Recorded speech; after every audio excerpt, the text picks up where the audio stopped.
평생 열심히 일하며 돈을 모았다고 생각했지만 은퇴를 앞둔 지금 갑자기 찾아온 불안감 혹시 느껴보셨나요? 몇 억이면 충분할 거라던 막연한 기대와 달리 요즘은 10억이 있어도 부족하다는 말이 심심치 않게 들려옵니다. 자식 교육비, 부모 부양, 그리고 끝없는 물가 상승까지 중산층이라 자부하며 살았던 우리의 현실이 은퇴 후에는 너무도 쉽게 무너질 수 있습니다. 이제는 스스로 질문해야 할 때입니다. 내가 생각했던 중산층의 기준, 과연 현실과 맞닿아 있는 걸까? 그리고 은퇴 후에도 정말 안정된 삶을 살 수 있을까? 여기에 대한 답은 예상보다 냉혹할 수 있습니다. 오늘 은퇴를 준비하는 우리 세대가 직면해야 할 진실을 함께 살펴봅시다. 중산층, 상위 10%, 현실은 당신이 생각한 것보다 훨씬 더 냉혹하다. 은퇴를 앞둔 50대, 60대 분들이 가장 많이 하는 걱정 중 하나는 내가 가진 돈으로 노후를 잘 버틸 수 있을까? 라는 질문일 겁니다. 특히 평생 열심히 일하며 자산을 어느 정도 모았다면 우리는 스스로를 중산층이라 생각하며 안심하기 쉽죠? 하지만 요즘 뉴스나 주변 이야기를 들어보면 10억을 모았어도 불안하다는 말이 나오곤 합니다. 도대체 왜 이런 걸까요? 중산층의 기준이 우리 생각보다 훨씬 더 높아진 건 아닐까요? 첫 번째 사례 10억 자산, 현실은 월세 생활. 서울에 사는 김 씨 부부는 은퇴 전 10억 원의 자산을 모았습니다. 서울 외곽의 작은 아파트 한 채와 예금으로 5억 정도를 보유했으니 중산층이라고 스스로 믿고 있었습니다. 하지만 은퇴 후 자녀들이 독립하지 못하고 생활비를 의존하면서 매달 적자가 나기 시작했습니다. 결국 자산 대부분을 헐어쓰게 되었고 은퇴 5년 만에 아파트를 팔아 월세로 전환해야 했습니다. 김 씨는 말합니다. 10억이면 충분할 줄 알았어요. 그런데 예상치 못한 지출이 이렇게 많을 줄 몰랐죠. 자녀 결혼 비용, 병원비, 심지어 물가 상승까지 모두 저희를 압박했어요. 김 씨 부부의 이야기는 우리가 흔히 간과하는 현실을 보여줍니다. 중산층이라 생각했지만 은퇴 후 지속 가능한 수익이 없는 자산은 결국 허상에 불과하다는 것입니다. 두 번째 사례 상위 10%의 삶, 기대와 현실의 괴리. 경기도에 거주하는 박 씨는 대기업 임원으로 은퇴했습니다.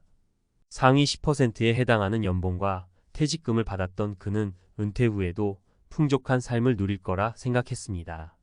하지만 퇴직 후 소득은 줄었지만 생활 수준은 그대로였습니다. 매달 고급 자동차 유지비, 해외여행, 자녀 교육비 등으로 지출은 계속 늘어났죠. 한때는 상위 10%였던 제가 은퇴 후에는 중산층도 유지하기 힘들더군요. 계속 쓰기만 하고 들어오는 돈이 없으니 갈수록 자산이 줄어드는 게 보였습니다.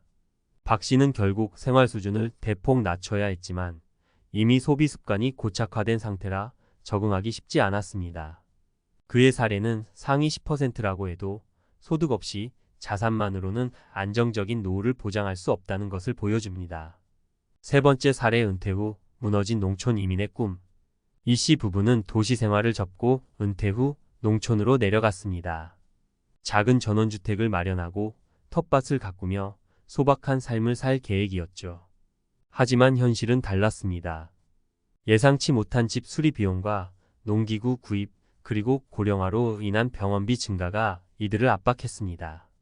특히 농촌 생활에 필요한 노동 강도를 감당하지 못하며 수입은커녕 지출만 늘어나는 상황에 봉착했습니다. 전원 생활이 로망이었는데 실제로는 자산이 부족한 상태에서 시작하니 오히려 더 힘들었어요. 은퇴 후엔 단순히 적게 쓰는 것만으론 부족하다는 걸 깨달았죠. 이 씨 부부의 사례는 은퇴 후의 삶이 단순한 이상만으로는 유지될 수 없다는 것을 여실히 보여줍니다. 중산층의 기준, 그리고 우리가 준비해야 할 것. 이제는 중산층의 기준을 다시 정의해야 할 때입니다. 단순히 10억 원이라는 숫자가 중요한 것이 아니라 매달 지속 가능한 소득을 창출할 수 있는 구조를 만들어야 합니다. 은퇴 후 우리가 해야 할 준비는 다음 세 가지로 요약할 수 있습니다. 지속 가능한 수익 모델 구축. 은퇴 후에도 일정한 수익을 창출할 수 있는 시스템이 필요합니다. 예를 들어 임대 수익, 적절한 투자, 혹은 간단한 재취업을 통한 소득원이 있어야 합니다. 소극적 투자보다는 연금 플랜과 같은 안정적인 방식을 적극 활용해야 합니다. 소비 습관 개선. 은퇴 전에 소비 습관을 조정하는 것이 필수입니다. 월 500만 원의 소비를 유지하던 사람이 은퇴 후 월 200만 원으로 줄이는 것은 쉽지 않습니다. 소비를 줄이고 효율성을 높이는 생활 방식으로 전환해야 합니다. 예상치 못한 상황에 대비. 병원비, 가족의 지원 요청, 물가 상승 등 예기치 못한 지출은 언제든 찾아올 수 있습니다. 이런 상황에 대비해 별도의 비상금을 마련하거나 보험을 적절히 활용하는 것이 중요합니다. 마무리. 우리의 미래는 준비에 달렸다. 은퇴는 새로운 시작입니다. 하지만 제대로 준비하지 않으면 불안과 고통의 시간이 될 수 있습니다. 김씨, 박씨, 이씨의 사례는 그 누구에게나 일어날 수 있는 현실입니다. 이제는 나는 괜찮겠지라는 막연한 기대를 버리고 구체적이고 현실적인 계획을 세워야 할 때입니다. 여러분의 은퇴, 지금 이 순간의 준비가 결정합니다. 10억이 아니라 그 이상이 필요한 이유, 오늘부터 바로 시작해보세요. 중산층의 기준, 은퇴 후 현실은 이렇게 준비해야 합니다. 많은 분들이 은퇴를 앞두고 중산층, 상위 10%라는 단어에 많은 기대를 겁니다. 내가 평생 모은 돈, 이 정도면 충분하겠지? 라는 생각으로 말이죠. 그런데 현실은 그렇지 않다는 것을 은퇴 후에야 깨닫는 분들이 너무 많습니다. 오늘은 전문가의 시선에서 왜 이런 일이 일어나는지, 그리고 우리가 어떻게 준비해야 하는지에 대해 깊이 이야기해 보겠습니다. 중산층의 함정 숫자만 믿는 착각. 먼저 우리가 흔히 말하는 중산층이란 무엇일까요? 보통 집 한 채와 은퇴 후 10억 정도의 자산이라고들 이야기합니다. 하지만 여기에는 두 가지 큰 착각이 숨어 있습니다. 첫째, 자산이 많아도 현금 흐름이 없으면 아무 소용이 없다는 점입니다. 10억 자산이 있다고 해도 그중 78억이 부동산에 묶여 있다면 실제로 사용할 수 있는 돈은 제한적입니다. 매달 생활비로 쓸 수 있는 안정적인 소득원이 없다면 이 돈은 금방 줄어들게 됩니다. 둘째, 돈의 가치가 시간이 지나면서 하락한다는 점입니다.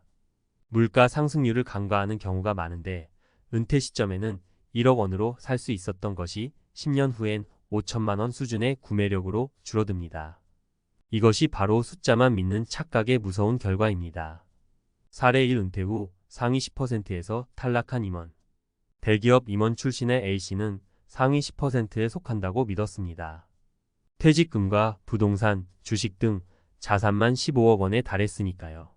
하지만 퇴직 후 매달 고정적으로 나가는 고급 자동차 리스비, 자녀 학자금, 그리고 가족과의 해외여행 비용은 A씨의 자산을 빠르게 갉아먹기 시작했습니다.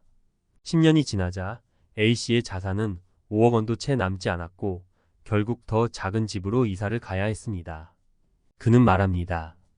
은퇴 후엔 매달 벌어들이는 수입이 없으니 돈은 마치 모래처럼 빠져나가더군요. 사례 2. 중산층이라 자부했던 퇴직 공무원의 혼란. B씨는 안정적인 공무원 생활을 끝내고 은퇴 후에도 연금이 있어 안심하고 있었습니다. 하지만 물가 상승과 예상치 못한 병원비, 그리고 자녀 결혼 비용은 그의 계획을 크게 흔들었습니다. 매달 연금만으로 생활하기엔 부족한 상황이 되어 그는 결국 소일거리를 찾아 나서야 했습니다. B씨는 이렇게 말했습니다. 연금만으로는 노후가 보장된다고 생각했어요. 그런데 현실은 달랐습니다. 노후에도 지속적인 경제활동이 필요한 이유를 절실히 깨달았죠. 사례 3. 자산은 많았지만 준비가 부족했던 은퇴자의 실패. C씨 부부는 농촌으로 내려가 전원생활을 계획했습니다. 자산은 충분했지만 그중 대부분이 비유동 자산으로 묶여 있었습니다. 수익을 창출하는 자산이 부족하다 보니 매달 적자를 메우기 위해 예금을 점점 깨야 했고 결국 5년 만에 은퇴 전보다 더 큰 재정적 어려움에 직면했습니다. 돈은 있었지만 수익을 창출할 수 있는 구조를 만들지 않은 게 가장 큰 실수였어요. 수익 없이 지출만 하는 삶은 결국 불안정할 수밖에 없더군요. C씨의 이야기는 은퇴 후에도 현금 흐름이 얼마나 중요한지 보여주는 대표적인 사례입니다. 전문가의 조언. 지속 가능한 노후를 위한 3가지 전략. 은퇴 후 안정적인 삶을 위해 반드시 기억해야 할 몇 가지 전략이 있습니다. 이것들은 단순히 돈을 모으는 것이 아니라 돈을 어떻게 유지하고 활용할지에 대한 계획입니다. 소득을 만들어 내는 자산을 준비하세요. 연금, 임대 수익 혹은 투자로부터 매달 일정한 소득이 나오는 구조를 만들어야 합니다. 단순히 저축해 놓는 것만으로는 부족합니다. 예를 들어 월 100만 원의 임대 수익이라도 꾸준히 들어온다면 노후의 경제적 부담이 훨씬 줄어듭니다. 소비 습관을 미리 조정하세요. 은퇴 전부터 소비를 줄이고 필요한 것만 지출하는 습관을 들이는 것이 중요합니다. 은퇴 후 갑작스럽게 생활 수준을 낮추는 것은 매우 어렵기 때문입니다. 미리 작게 살아보는 연습을 시작하세요. 비상금을 준비하세요. 예상치 못한 의료비나 가족의 긴급 상황에 대비할 수 있는 비상금은 필수입니다. 이는 은퇴 후 재정적 안정성을 유지하는 핵심 요소입니다. 은퇴 준비는 현실적인 태도에서 시작됩니다. 중산층의 기준, 상위 10%의 삶, 은퇴 후 안정된 생활. 이 모든 것은 막연한 기대가 아니라 철저한 준비와 계획에서 비롯됩니다. 우리가 김씨, 박씨, 이씨의 사례에서 배울 점은 하나입니다. 숫자만 믿지 말고 현실을 직시하라는 것입니다. 지금 당신의 준비는 어떻습니까? 10억이라는 숫자에 안심하기보다 그 돈이 얼마나 효율적으로 사용되고 유지될 수 있을지 고민해야 합니다. 은퇴 후의 삶은 준비하지 않으면 가혹하지만 미리 계획한다면 충분히 풍족하고 행복하게 보낼 수 있습니다. 오늘부터 한 발짝 현실적인 은퇴 준비를 시작해 보세요. 지금의 선택이 당신의 노후를 바꿀 것입니다.